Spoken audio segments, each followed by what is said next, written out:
O chamado, queridos. Vamos falar sobre isso agora, começando nesse instante. Muito bem? Hoje eu publiquei a reflexão falando sobre esse assunto e fiz umas considerações bem genéricas, né, sobre a questão de chamado. E o que eu queria compartilhar inicialmente com vocês, antes de entrar no tema de hoje.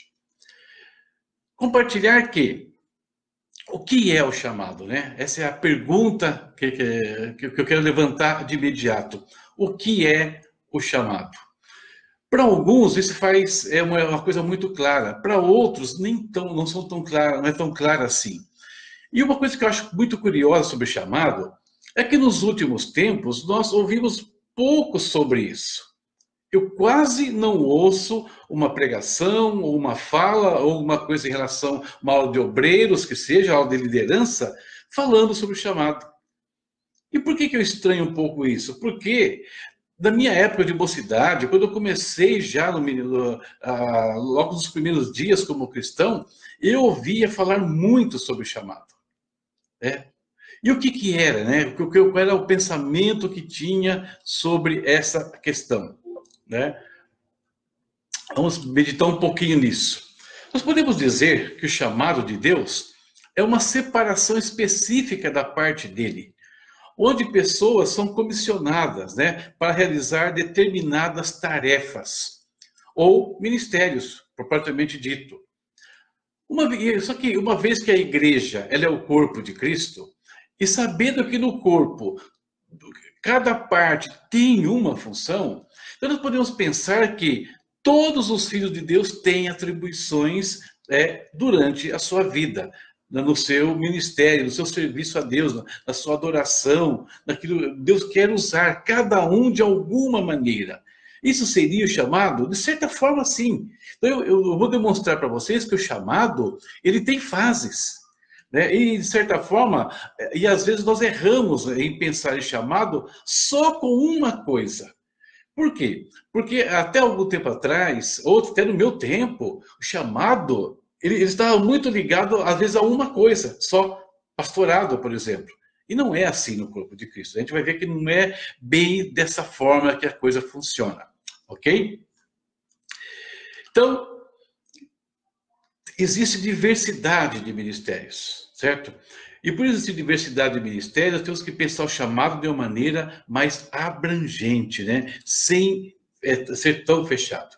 Então hoje eu quero falar sobre o chamado baseado em dois personagens muito conhecidos. Paulo, o apóstolo Paulo, e o profeta Jonas. E eu dei um nome para essa comparação que eu fiz, né, de a parábola dos navios. Eu preguei essa mensagem faz muito tempo e preguei uma vez só. Acho que não me lembro, eu nunca repliquei essa mensagem em nenhum lugar. Acho que essa é a segunda vez, se não me falha a memória. Então, hoje falaremos então sobre a parábola dos navios, Jonas versus Paulo. Semana que vem, eu vou falar sobre um outro tema. E o tema que eu peguei foi baseado em João 5,17. Meu pai trabalha até agora e eu trabalho também. Ou seja, Deus não usa ociosos. Essa é a semana que vem. E no último dia, eu vou falar um pouquinho de diversidade de ministérios e quero compartilhar com vocês como foi o meu chamado. Como é que Deus me separou num determinado dia, tá? Então a gente vai entrar nessa questão. E perceba que por mais que a gente tente fugir de algumas coisas, a gente sempre coloca o chamado no momento específico, pensando em algo maior, algo mais abrangente. Mas precisamos desmistificar um pouquinho isso. Então hoje, chamado a parábola dos navios. O que eu quero dizer com isso? Vamos falar um pouquinho desses dois homens que nós conhecemos tão bem e por razões diferentes. O apóstolo Paulo e o profeta Jonas. Ok? Então, olha só. Como acontece o chamado na vida de um servo de Deus? Eu penso, né? Posso ter pensamentos divergentes do meu, com certeza, mas eu penso que nós podemos dividir o chamado, ou pensar chamado, em fases. Como seriam essas fases, no caso? Tem uma fase aqui que eu chamo ela de a fase genérica. Depois nós temos a conversão. temos o chamado inicial e um chamado específico, tá? Então, a fase genérica, né, que termina, né, no caso, com a conversão. Depois nós temos o chamado inicial, o chamado específico, e eu tenho uma outra parte que eu denominei aqui, o clímax do chamado. Beleza? Eu vou falar, então, um pouquinho de cada um dessas fases que eu entendo que acontece na vida de um homem, de uma mulher de Deus, e cada fase desse chamado leva essa pessoa para uma relação mais profunda com Deus e com a obra dele. O que é a fase genérica? Eu chamo de fase genérica aquele tempo da nossa vida onde nós servimos a Deus da maneira que nós entendemos. E às vezes esse entendimento que nós temos de Deus, ele é muito pequeno. Tá? Então, estou falando aqui, entenda, antes de uma conversão real. Então, eu posso estar falando aqui de alguém que já conhece a Deus, porque nasceu num lar evangélico, ou de uma pessoa que nasceu num outro contexto, mas onde Deus é adorado, Deus ele é servido de alguma maneira, mas não é ainda a maneira que ele quer. No caso de Jonas e Paulo, eles tiveram o privilégio de crescer no ambiente, no meio do povo de Deus. Mas, queridos, filhos de Deus não são gerados a partir de ambientes religiosos, mesmo que seja um lar evangélico. Filhos de Deus são gerados a partir do momento que a pessoa entrega a sua vida a Jesus Cristo. Então, essa fase genérica, onde cada um está servindo a Deus da sua maneira, na sua religião, ela tem que terminar como? Ela termina com a conversão. Né? Quando chega a conversão, então terminou a fase genérica e começa uma nova relação com Deus. Aí vem o segundo momento. A conversão leva a pessoa, então, a andar na presença de Deus. Nós não sabemos como se deu a conversão de Jonas.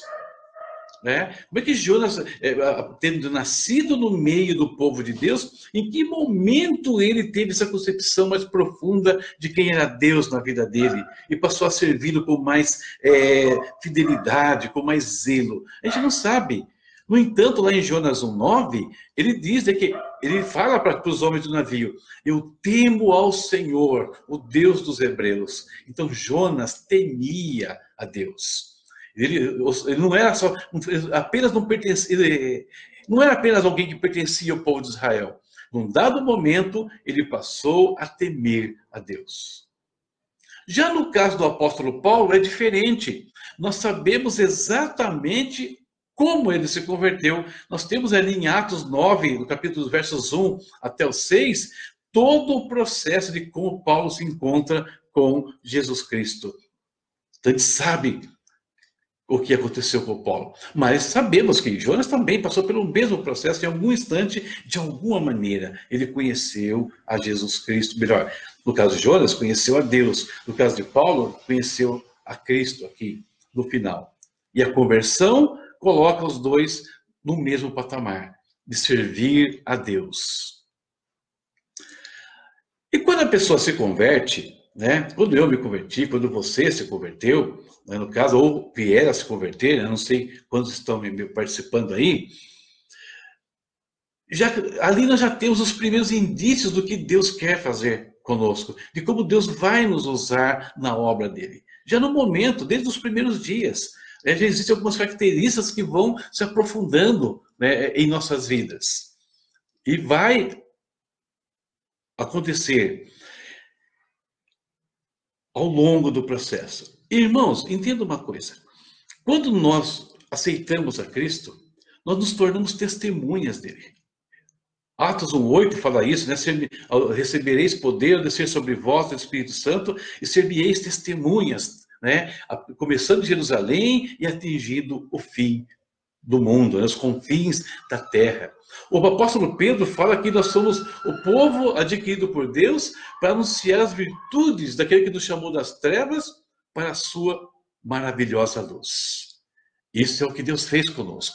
Então todos nós numa fase, depois da conversão, nós nos tornamos testemunhas, nós nos tornamos servos de Deus para falar, anunciar as verdades dele.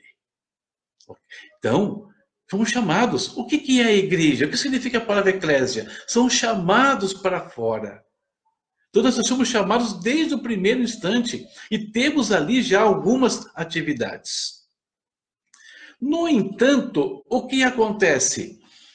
Mesmo nós tendo essa função, esse trabalho na obra de Deus, sendo testemunhas dele, Deus vai separar algumas pessoas, ou muitas, né, para um chamado específico, um chamado diferente na vida dele. Com Paulo, isso vai acontecer quando? Acontece na vida de Paulo, quando ele estava lá na Antioquia da Síria. Tá? A igreja da Antioquia da Síria, aliás, é importante dizer, não nasceu pelo trabalho de nenhum apóstolo. A igreja da Antioquia da Síria, se você ler o capítulo 11 do livro de Atos, você vai ver que ela surge pelo trabalho de cristãos anônimos, testemunhas de Cristo, que saíram evangelizando, pregando o evangelho. E cresceu de uma tal forma que formou uma igreja e aí precisou do trabalho de liderança. E os apóstolos de Jerusalém enviam Barnabé. Barnabé, precisando de ajuda, vai buscar Saulo e eles ficam trabalhando na igreja de Antioquia da Síria. E fala o texto, servindo e ministrando ao Senhor. Mas num dado momento, Deus interfere naquela reunião e faz um chamado específico para Paulo e para Barnabé. E Deus faz a mesma coisa com Jonas, porque Jonas, ele pertencia ao povo de Deus, mas ele se torna um profeta num dado instante. Quando a gente lê a história de Jeremias, de Ezequiel, de Amós, né, de Isaías, eles contam o momento que eles se tornaram profetas. Ou seja, deixaram de ser apenas membros do povo e Deus faz um chamado específico para a obra deles para atuarem na obra de Deus. Paulo passou por isso, Jonas passou por isso e serviam a Deus normalmente. Mas olha que coisa interessante, eles serviam a Deus. Paulo estava servindo a Deus na igreja de Antioquia, quando ele é chamado. A gente vai ler um texto daqui a pouco que fala isso. Jonas estava no meio do povo dele ali, e ele é chamado para ser um profeta. E no caso aqui, quando a gente começa a ler a história de Jonas, nós vemos só a fase ali, quando ele já recebe uma missão para atuar em Nínive. Mas antes disso, ele já era um profeta. E se nós vemos o Velho Testamento, o profeta fazia diversas atividades. O profeta era consultado, né, pelas pessoas. Por exemplo, Saul, antes de se tornar rei, ele, procurando as jumentas do pai, ele vai consultar o vidente, que era outro nome que tinha o profeta. E ali, então, ele vai ter uma experiência com Deus, vai se tornar o rei de Israel. Então, os profetas tinham uma atividade. O que está registrado nos livros é só uma parte do que eles faziam. Então, Jonas estava servindo a Deus, Paulo estava servindo a Deus, e vem o chamado específico para a vida deles. E como aconteceu, né? Vamos ler um pouquinho aqui, rapidinho, como é que aconteceu isso, né? Na vida dos dois. E importante ainda dizer que quando o chamado acontece, nós temos que responder a esse chamado, né? Jonas teve que responder e Paulo teve que responder. Então nós podemos, né, pegando o exemplo dos dois aqui, quando nós somos chamados por Deus para a obra dele, nós podemos responder como Jonas ou nós podemos responder como Paulo. São respostas diferentes. E qual foi a resposta de Jonas? Vou ler para vocês aqui, você até já conhece bem o texto. Jonas, porém, levantou-se para fugir da presença do Senhor para Tarsis. E descendo a Jope, achou um navio que ia para Tarsis, pagou, pois, a sua passagem, desceu para dentro dele para ir com eles para Tarsis, da presença do Senhor. Resposta de Jonas ao chamado, quando ele foi comissionado para uma tarefa específica, fugir. Agora vamos ver a resposta de Paulo, e de Barnabé, né, no caso também. Enquanto eles ministravam perante o Senhor e jejuavam, disse o Espírito Santo: separai-me a Barnabé e a Saulo, para a obra que eu os tenho chamado. Só uma aguinha aqui que... Desculpe. Estes, pois, enviados pelo Espírito Santo, desceram a Seleucia e dali navegaram para Chipre. Perdão, engasgou um pouquinho aqui. Jonas, Deus fala com ele, ele pega o navio para fugir.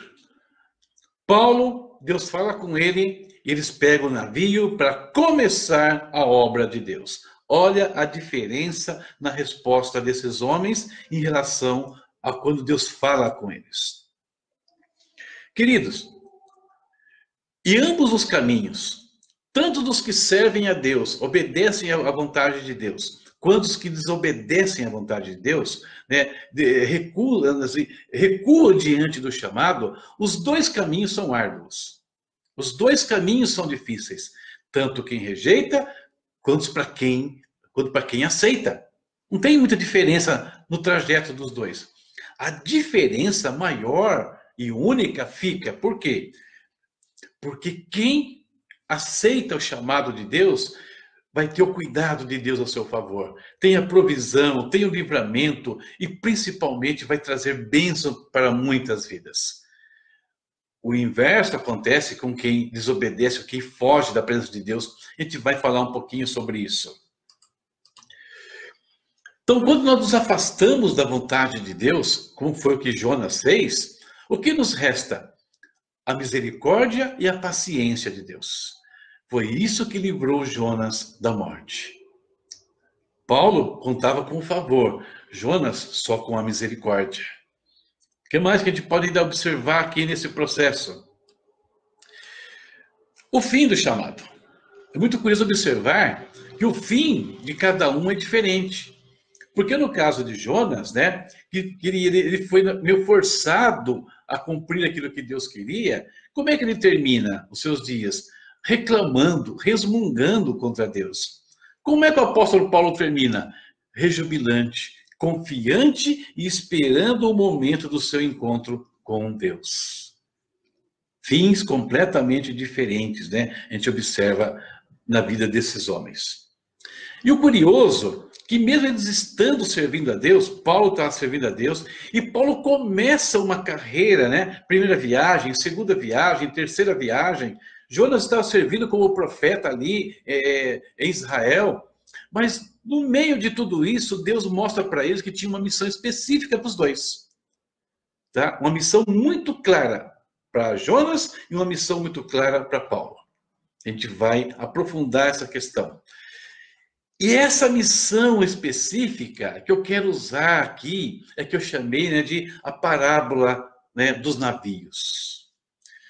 Jonas recebe a missão de levanta-te e vai até Nínive, né? Ou seja, vai pregar lá em Nínive, Jonas. Paulo, ele recebe uma outra, Deus fala com ele num outro sentido. Atos 19, 21 diz assim, ó: cumpridas estas coisas, Paulo propôs em seu espírito ir a Jerusalém, passando pela Macedônia e pela Caia, porque dizia: depois de haver estado ali, é-me necessário ver também Roma. Atos 23, 11 fala assim: na noite seguinte, apresentou-se-lhe o Senhor a Paulo e disse: tem bom ânimo, porque como deste testemunho de mim em Jerusalém, assim importa que o des também em Roma. Então, olha só. Jonas, eu quero que você vá para Nínive. Paulo, eu quero que você vá para Roma. Então, e é interessante como é semelhante as duas missões que Deus dá para esses dois homens. E perceba que a missão específica, agora que Deus está dando, ela está acontecendo dentro do chamado. E aqui a gente vai chegar àquilo que eu convencionei chamar de o clímax do chamado. Deus nos tira das trevas, nós nos tornamos testemunhas dele, e aí ele nos dá um chamado específico, e para terminar, ele nos dá uma missão onde nós vamos atingir o nosso limite máximo. Para Jonas era Nínive, para Paulo é Roma. E aí a gente vai comparar essas duas situações e fechar o nosso assunto nessa noite. Queridos, olha só. 2 navios. No caso aqui, 2 navios sujeitos às mesmas circunstâncias. Nada diferente. Os dois tinham que cruzar os mares. Primeiro ponto. Ou seja, o caminho para fugir da presença de Deus é o mesmo caminho de quem vai fazer a vontade de Deus. É a mesma coisa. É o mesmo trajeto. Então, para a gente pensar um pouquinho. Se é o mesmo caminho, por que fugir e não fazer o caminho da vontade? Se eu vou passar pela mesma coisa, vou usar os mesmos meios. Porque Paulo pegou navio, Jonas também pegou um navio.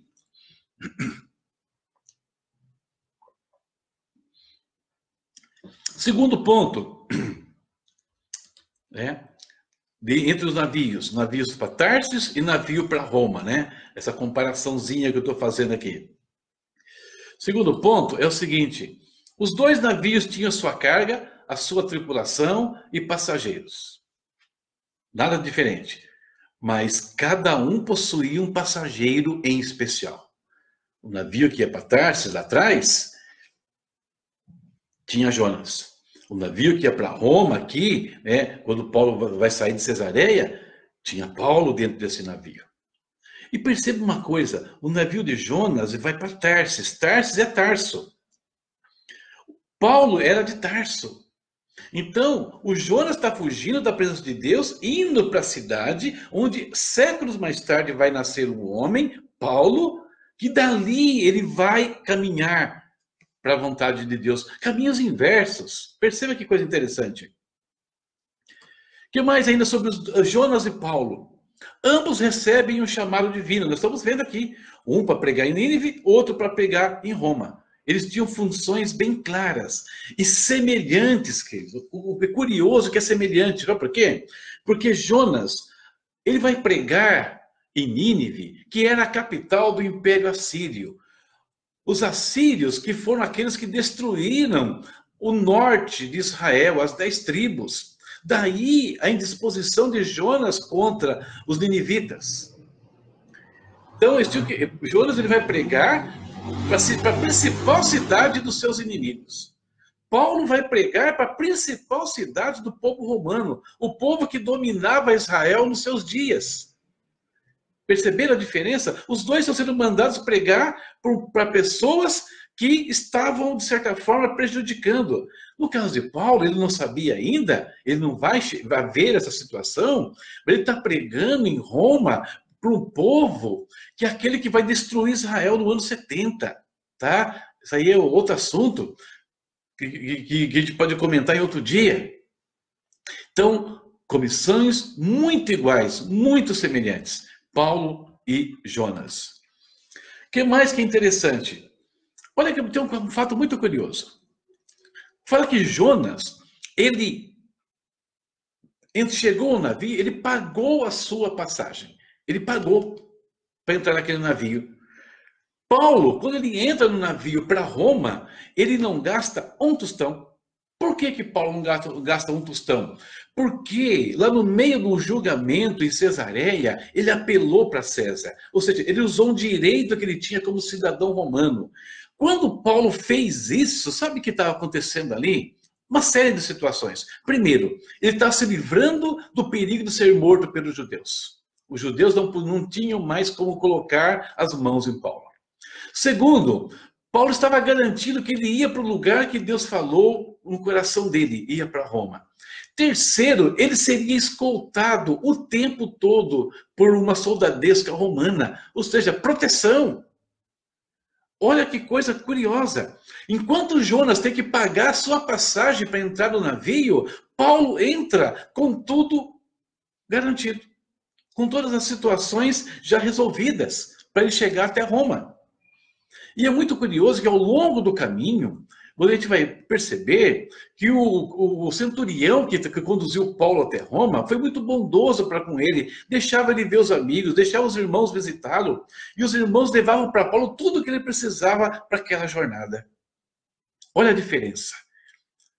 Aqui começa a ter algumas diferenças. Quem vai fugir da presença de Deus, quem foge da presença de Deus, arca com os custos da sua jornada, embora o caminho seja igual, como eu falei. Mas quem vai na direção da presença de Deus tem tudo garantido pelo Senhor. Provisão, cuidado, proteção dele o tempo todo. Isso é um ponto muito importante para quem vai seguir o chamado de Deus. Outro ponto, as decisões em relação à vontade de Deus, né, de cada um, vai influenciar o que Deus fará em relação a eles em cada circunstância. Olha que, entenda bem isso aqui. Quando eu decido fugir da presença de Deus, Deus vai agir de uma forma, quando as circunstâncias me apertarem. Quando eu decido fazer a vontade de Deus, cumprir o chamado dele, Deus vai agir de outra forma. Diferente uma coisa da outra. Por quê? Quando Jonas está dentro do navio, fugindo da tempestade, fala que Deus levantou uma grande tempestade ali. Mas não foi Deus que levantou a tempestade que atingiu o navio de Paulo. Queridos, enfrentar situações no dia a dia difíceis faz parte do nosso contexto. Agora, enfrentar a ação de Deus é outra diferente, é completamente diferente. A gente volta a falar nisso já já. O que mais? Comportamento de Paulo e de Jonas nos momentos críticos. Comportamento de quem está fugindo da presença de Deus e o comportamento de quem está fazendo a vontade de Deus quando a situação aperta. O que Jonas fez?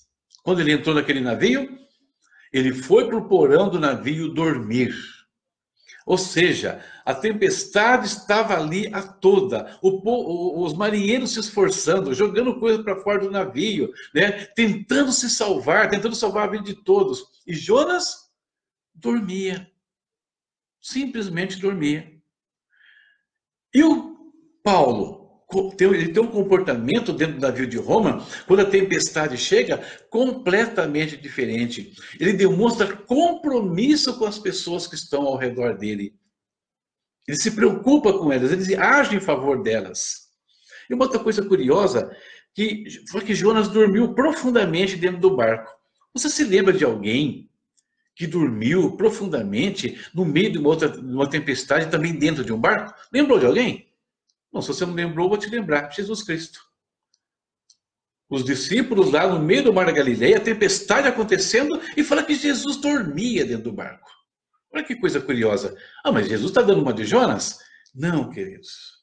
No meio das circunstâncias, quando as coisas estão muito difíceis, dois tipos de pessoas dormem. Aqueles que estão fugindo da presença de Deus, como é o caso de Jonas, que são omissos, ou aqueles que têm plena convicção que estão fazendo a vontade de Deus, como é o caso de Cristo. Ele tinha plena convicção que ele não morreria afogado. Ele não veio para morrer afogado, ele veio para derramar o sangue dele em remissão dos pecados. Então não era a água que ia matá-lo. Ele tinha a convicção que Deus o protegeria naquele instante. Por isso ele fala com os apóstolos, homens de pouca fé. Vocês não sabem, né? Vocês não sabem quem é que está aqui com vocês.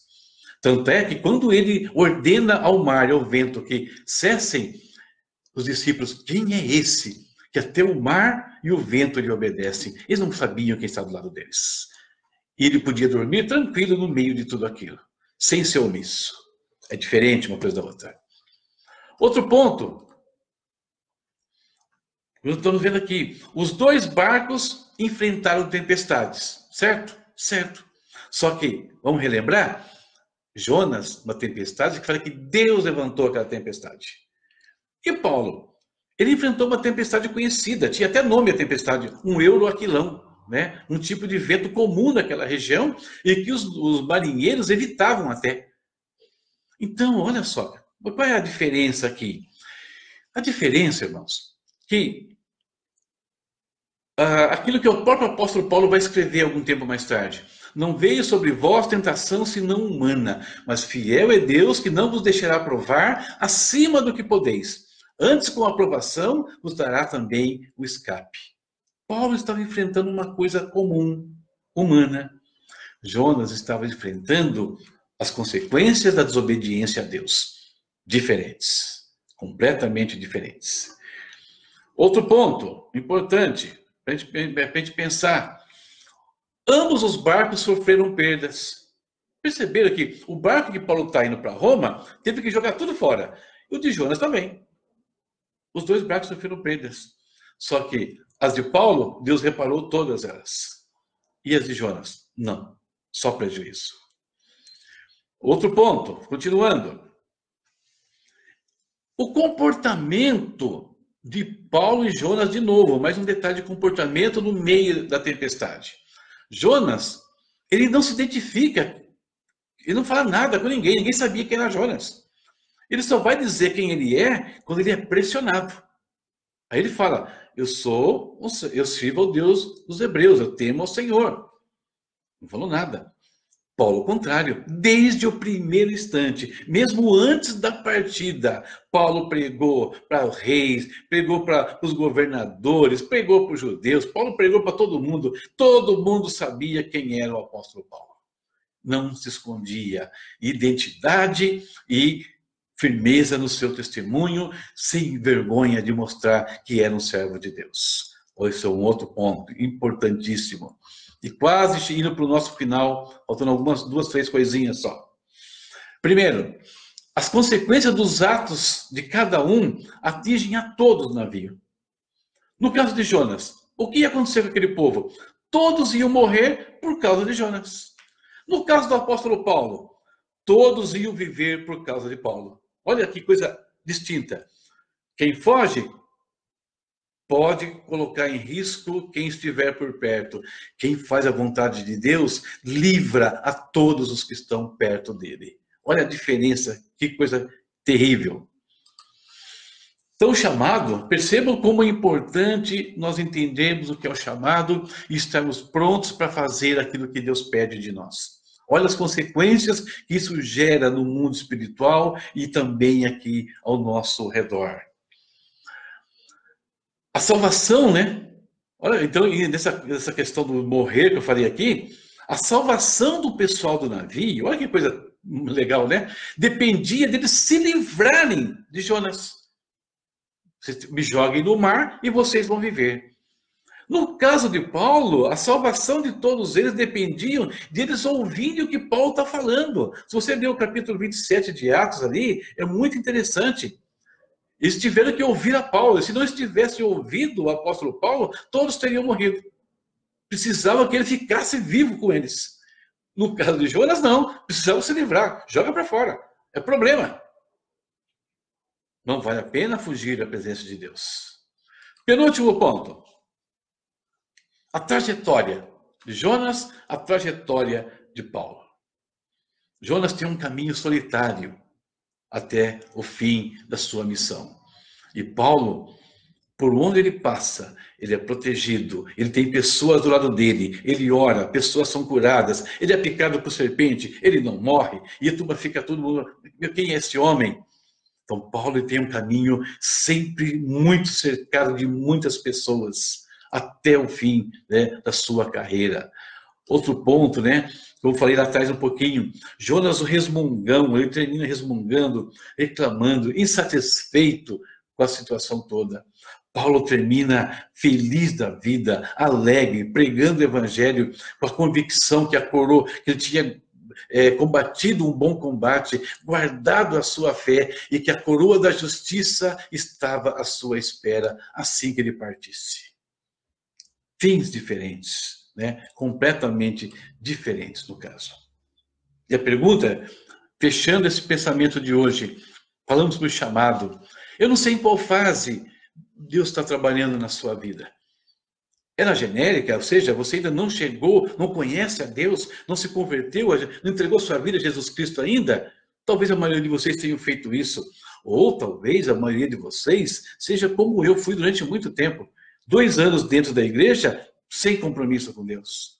Não conhecia Deus. Os primeiros 2 anos quando eu comecei a frequentar a igreja. Não sei.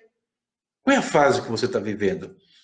Ou você já teve, você já se converteu, Deus já tem um chamado para a sua vida, então cumpra o teu chamado, cumpre aquilo que Deus colocou na sua mão, vamos fazer aquilo que Deus tem pedido para nós, aquilo para que Deus nos separou, vamos cumprir isso com dedicação, como Paulo fez, não com indisposição.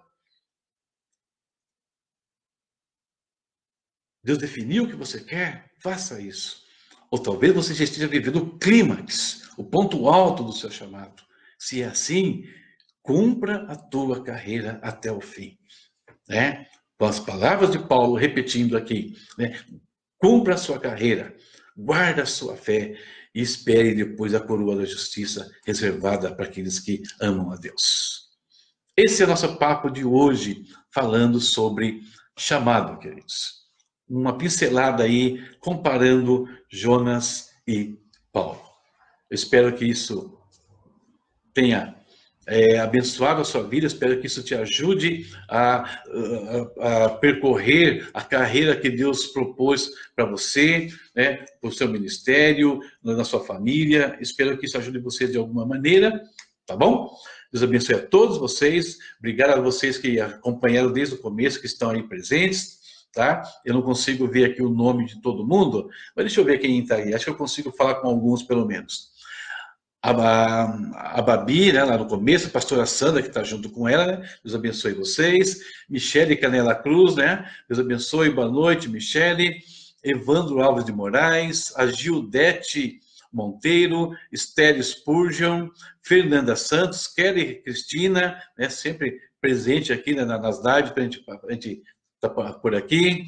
Carlos Bess, Rogério de Oliveira, Luiz Paulo, Deus te abençoe, Luiz Paulo, a Gladys Fraga, Célia Vieira, Ari Leão, Gilmar de Souza, minha esposa, né, Silvana Santos, Paulo, servo do Altíssimo, minha sobrinha querida, Caroline, minha diretora do ITQ, né, pastora Silvana Freire também aí, Deus abençoe, pastora Silvana, minha cunhada Dulce, Tatiana, pastora Tatiana Pellegrini, lá de Botucatu, se não me falha a memória, pastor Paulo Venturini, um grande abraço, pastor Paulinho, corintiano, pastor Dalmir Batista, Dinho de Almeida, né?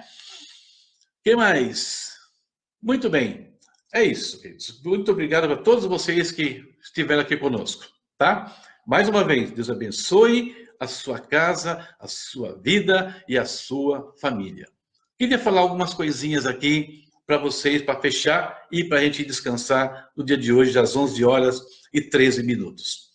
Primeiro, as meditações, né, e essa aqui, inclusive, elas ficam lá no meu grupo, o Pão Nosso de Cada Dia. Nesse grupo aqui que eu estou fazendo a transmissão hoje. Todos os dias tem aí a transmissão, uma meditação que eu faço, transmissão não, né? A meditação que eu coloco texto, eu coloco em áudio e também em vídeo. O áudio vocês pegam no meu site, o vídeo no meu canal no YouTube. Aliás, peço ajuda para vocês aí, né? Curtir lá, se inscrever no canal, né? Dá uma forcinha, estou tentando fazer essa coisa virar, tá bom? Então, Pão Nosso de Cada Dia, site cinesiosantos.com.br ou o meu canal no YouTube.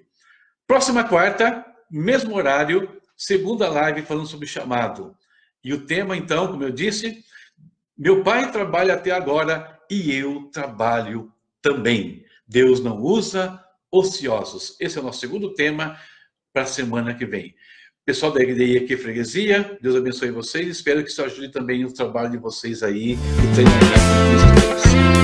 Até mais, se Deus quiser. Um grande abraço a todos e mais uma vez, grande alegria de vê-los aqui e de ver alguns amigos aí participando. Tchau, tchau.